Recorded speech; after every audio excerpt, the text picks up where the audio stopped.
Tere päevast! Ma olin lubadusi anda, nagu me kõik teame, on kole lihtne, pärast neid ellu viia on juba natukene keerulisem ja sellepärast ma olin oma ettekandega üsna hädas ja ma otsustasin teile rääkida oma kogemusest, mida mul on 13 aastat vahelduva eduga Tartu Ülikooli Narva kolledži direktorina ja õnneks on saalis ka mõni minu hea kolleeg, kes saab kinnitada, kas ma valetan või räägin tõtt.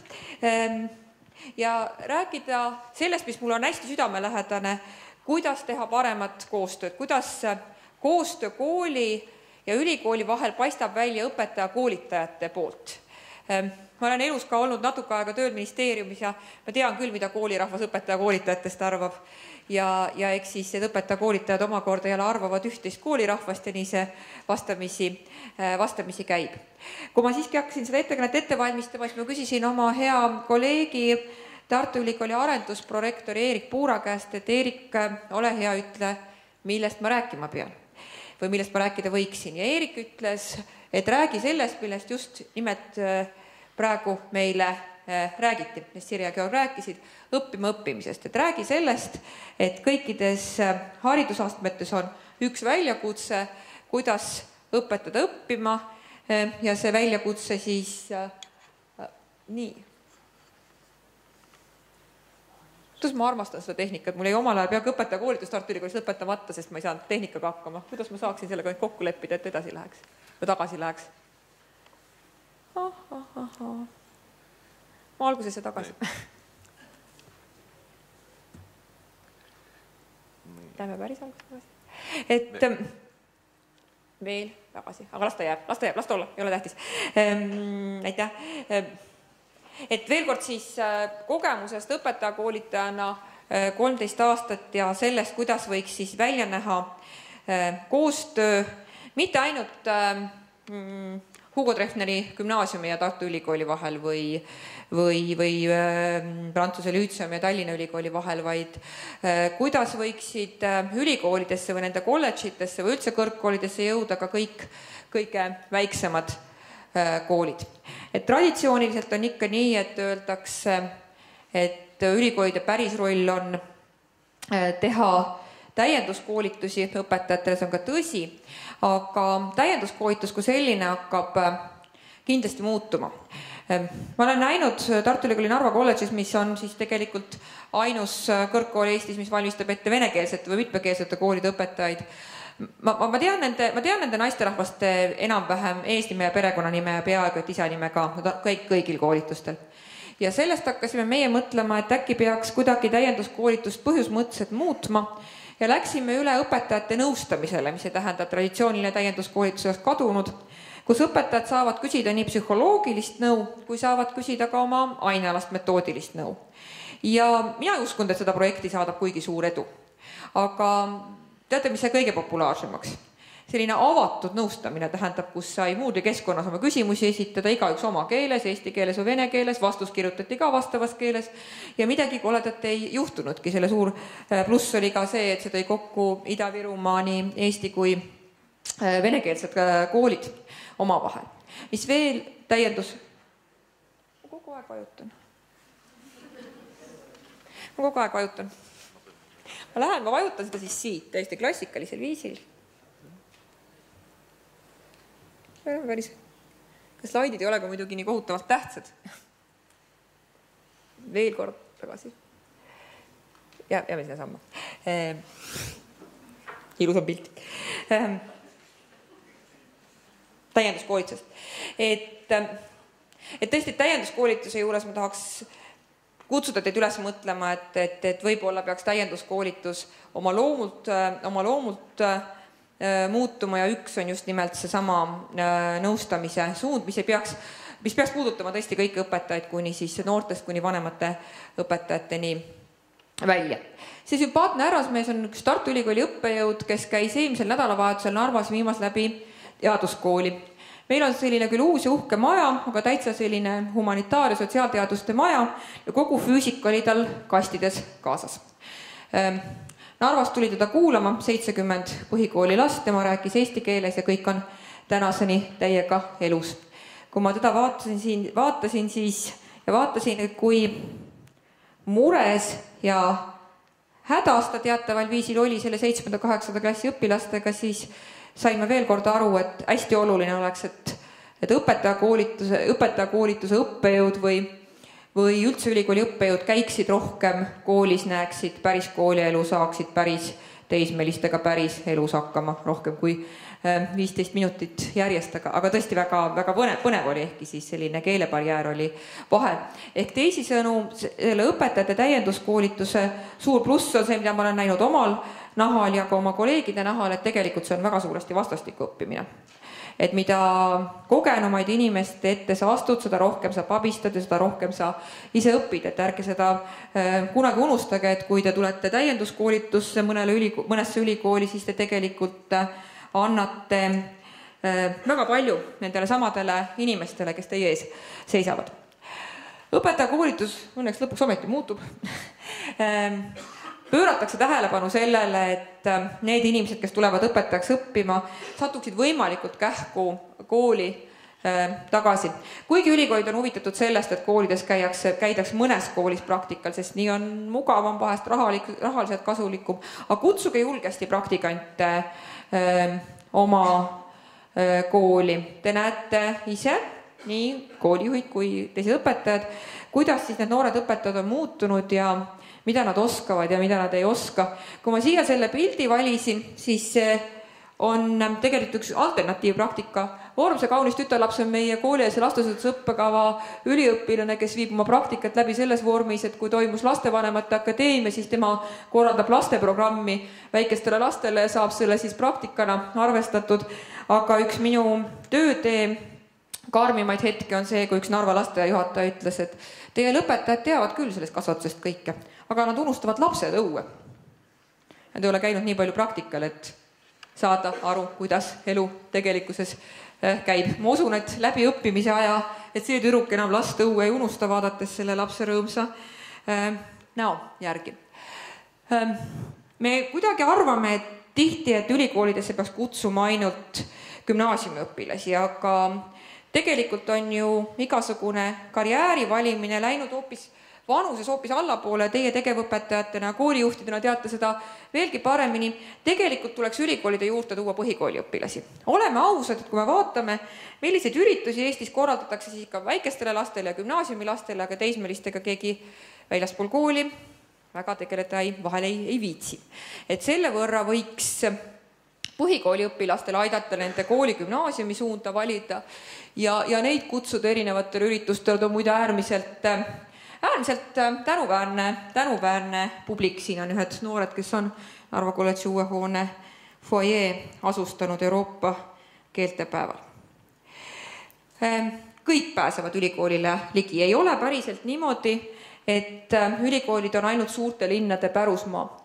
Keegi ei keela teil oma koolis asutada lasteülikooli, kutsuda esinema Tartu Ülikooli teaduskooli või Tallinna Tehnikaülikooli teaduskooli või motiveerida oma õpilasi minema eelkolledžisse sellesse kohtades, kus need olemas on. Lasteülikool, see on selline kummaline projekt, kus päris professorid räägivad väikestele lastele, et kas nõiad on olemas. See küsimus tekitab alati millegi pärast meeste hulgas kohutavat ärevust ja miks tuli põleb ja miks veri on punane. Siin on professor Ene Ergmaa väikeste laste hulgas ja kindlasti tuldaks ka teie kooli sellist lasteülikooli mängima, kui te kutsutakse. Mina ei ole selles lasteülikoolis näinud ühtegi professorit, kes ilma punaste laikudeta auditooriumist välja tuleks, sest kui sa suudad ennast kuulama panna 8–13-aastaseid lapsi 40 minutiks, siis kõik muu on juba selline käkitegu, et kogenumad professorid, eriti ülikooli direktorid tulid mitme kilo kommidega, et lapsed oleksid rahulikud ja neid kuulaksid, aga professor Ene Ergma käis alati väga ausalt ja oli peaaegu kõige popim lektor. Siin on veel professor Jaak Ikas, üks imearmas pilt minu meelest. See pilt on samamoodi siis teaduskoolist. Tartu Ülikooli teaduskool tegeleb, nagu me teame, täppisteadustega. Minul on alati südame peal, see on samamoodi möödunud nädala füüsika teaduskoolist, minul on südame peal see, et kellelgi ei ole Eestis pähe tulnud rajada humanitaar- ja sotsiaalteaduste teaduskool, et miks me arvame, et peab tegelema, õnneks saaks perekond Aherid ära, sellepärast ma võin kõva häälega ütelda, et miks tuleb tegeleda enam loodusteadustega, et tuleb tegeleda ka sotsiaal- ja humanitaarteadustega.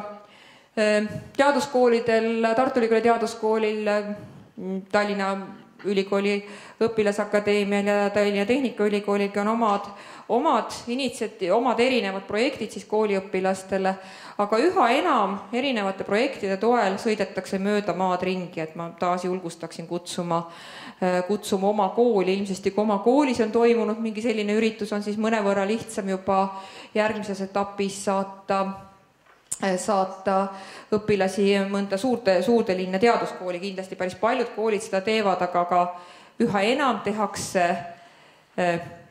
tegeletakse teismelistega ja nooremate õpilastega, just sellele tasuks minu meelest tähelepanu pöörata ja loodame, et siis kunagi tuleb ka sotsiaal- ja humanitaarteaduste teaduskool, see võiks küll olla mõne ülikooli inimese selline tõsine missioon. Veel üks projekt, mis minu meelest võib tuua edu ja kus võiks minu meelest panna paljud koolid oma seljad kokku, siis oleks kergem saada selja taha ka ülikoole. See on selline eelülikooli või eelkolledži taoline projekt, kus siis paaril viimasel gümnaasiumiaastal oleks võimalik käia ülikoolis loenguid kuulamas, näiteks nädalavahetusel. Loetakse näiteks maailmakirjandust inglise keeles, ütleme näiteks Haapsalu kolledžis ja õpilastel on võimalik sellele kursusele registreerida, teie koolijuhtidena või kooliinimestena saate selle kursuse ära arvestada, kui ta on samas mahus, mis teie koolikursus on. Kindlasti on see huvitav õpilastele. Kui me kunagi eelkolledžiga Narvas alustasime, siis tekkis tegelikult kohaliku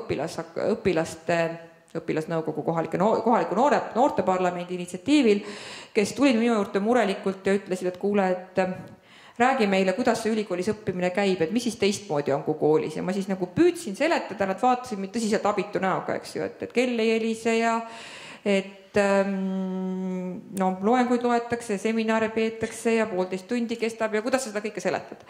Mina ei osanud. Ja selline viis tuua ülikooli inimesi õpetama mingeid valikkursusi, ka tervikkursust, on kindlasti hea ettevalmistus pärast ülikooli minemiseks ja ka hea julgustus nendele, kes võib-olla ei julgeks muidu valida, eks ju.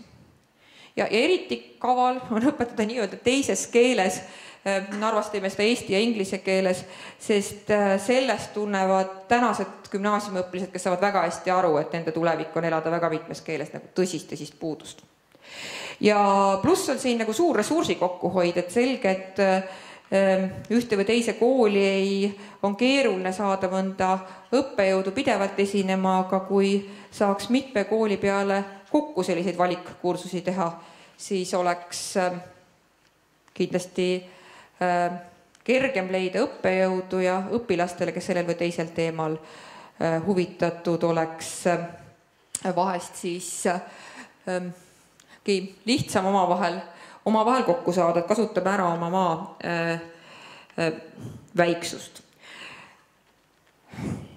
On veel üks tegevus, mis õnneks kogu igatepidi hoogu ja millest paistab, et kasvab kõvasti kasu. Ajakirjanik küsis siin ukse taga minu käest, et kuidas siis ikka õpetaja prestiiži tõsta. Ja muidugi võib rääkida pikalt palgast ja sellest, et me ise peame oma kutseelu uhked olema, aga eks ikka kõik kooliinimesed vajaksid seda, et lapsevanemad kodus ütleksid õpetaja kohta hea sõna, et see on üks selline väike võluvõti päris kindlasti. See idee tuleb saksakeelsest maailmast, eelkõige Austriast, kus on lastevanemate akadeemiad, mis rajati eelkõige piirialadel, kus tuli palju immigrante, kus olid nii-öelda siis nõrgemad vanemad, kes olid problemaatilisemad. Ja õpetajakoolituste ülikoolid, kolledžid rajasid lastevanemate akadeemiaid ja hakkasid siis pidama loenguid ja seminare, mitte ainult loenguid, vaid ka seminare ja arutelusid sellistel teemadel, et lapse esimesed päevad koolis, kuidas tunda ära, kas laps on uimastit kasutanud, tervislikust toitumisest ja muudel teemadel. Ja Narva kolledžis on 2. aasta kogemust lastevanemate akadeemiaga. Esimene kord tuli 14 prouat ja nüüd käib siis kohal üle 150 inimese, et see näitab, et selline tegevus tasub ära. Ma olin suhteliselt üllatunud, kuidas Eesti linnas öeldi, et tulge tehke meile ka Lastevanemate Akadeemia. Küsisin hirmunud, et mis teid takistab tegemast oma Lastevanemate Akadeemiat oma linnas kutsumas. Mitte ainult ülikoolide inimesi, vaid erinevaid spetsialiste osalema. See on kooli inimestele, ma usun, päris suur tugi ja siin saaksid tulla nii ülikoolide inimesed kui erinevad spetsialistid appi. Pilt ei ole Lastevanemate Akadeemiast, aga pilt on ühest konverentsist. Tänases saalis peaks samamoodi istuma õpetajakoolituse üliõpilased. Et kui me tahame noori ja motiveeritud õpetajaid, siis me peame neid kaasama nii kooliellu kui erinevatele konverentsidele, et nad tunneksid, et nad on osa meie oma kogukonnast. Meil oli selline kogemus, see oli väga tore, nad olid väga tänulikud, nad olid kordagi välja konverentsi, nad istusid kogu aeg kohusetundlikult kohal. Mitte see kõige tähtsam oleks, aga see läks neile korda. Veel üks asi, mis mul on lihtsalt südame peale, et ärge unustage kohalikku identiteeti ja patriotismi, et me räägime küll kodanikuühiskonnast ja riigi lojaalsuse kasvatamisest, aga siin istuvad lasteülikooli ootavad lapsed meie kolledži uue maja keldris, keset Narva ajalugu, keset 17. sajandi ajalugu. Meie naabermaal Venemaal tegeletakse sellega väga palju, et lasteaialastele ja algklassilastele rääkida nende kodukohast, selle ajaloost, selle kultuurist. Ja minu meelest võiksime meie sellega ka rohkem tegeleda. See on ka üks projekt, kuhu on väga lihtne kaasata õpetajakoolituse üliõpilasi, sest õpetajakoolituse kõige motiveeritumad üliõpilased on vaieldamatult koolieelse lasteasutuse õppekava ja klassiõpetaja õppekava üliõpilased. Nad teavad, mida nad elus teha tahavad ja neil on üsna selge valik minna tööle lasteaeda või algkooli ja neid võiks sellistes kodukoha projektides igatepidi kaasata koos ülikooli inimeste ja teie oma kooli inimestega, et me ei tea ühtegi edukavat koostöövormi või ühtegi edukavat töövormi kui koostöö, aga me teame ka, et see on kõige keerulisem töövorm. Et see kõige jääks selliseks tühjaks,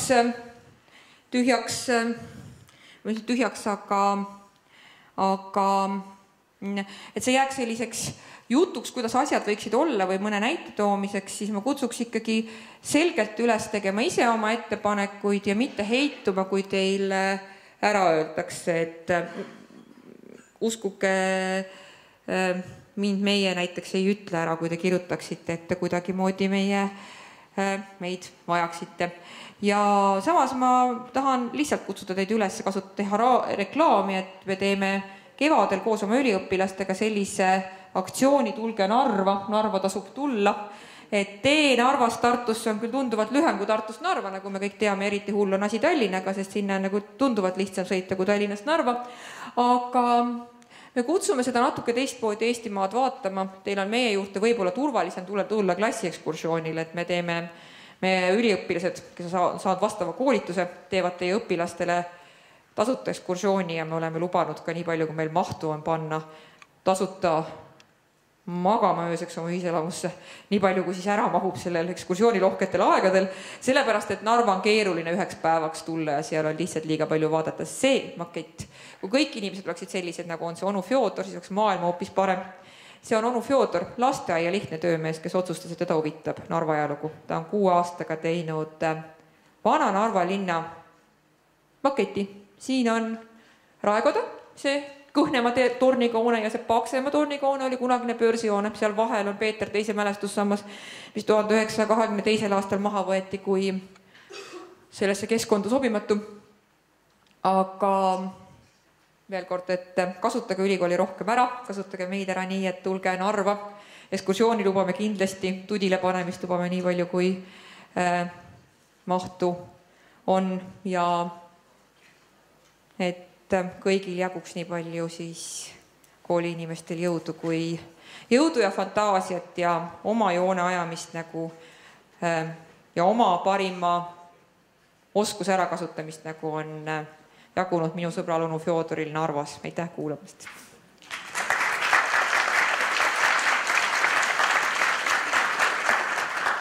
Aitäh! Kas on äkki mõni küsimus Katrile? sinu küsimus? Ja minul on alati küsimusi.